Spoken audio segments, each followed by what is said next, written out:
கண்டிக்கிறேன் கண்டிக்கிறேன் பில்லாராமை கண்டிக்கிறேன்.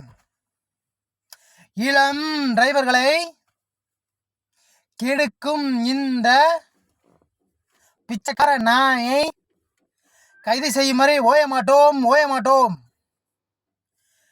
ஆமாங்க, உண்மைதான். இந்த போராட்டம் நடக்கும், கூடிய விரைவில் நடக்க தான் போகுது. ஏன்னா இளம் டிரைவர்களை கெடுக்கிறான், என்ன தப்பான வழிக்கு கூட்டு போகிறான். டைமிங்னு சொல்லிட்டு சட்டையை தூக்கி தூக்கி தூக்கி வலிப்பு வந்த மாதிரி பார்த்தீங்களா சொல்லி தர்றேன். அடே லாரி அசோசியேஷன்லாம் சொல்லி வைக்க போகிறோம். உன்னைய எந்த ஊர் பக்கம் போனாலும் செருப்பால் அடிக்க போகிறாங்க, பார்த்துக்க. மன்னிப்பு கேட்டு எடுக்கிற வீடியோ ஃபுல்லாக டெலிட் பண்ணுற, இல்லை நாங்கள் ஓய மாட்டோம்டா. சட்டப்படியே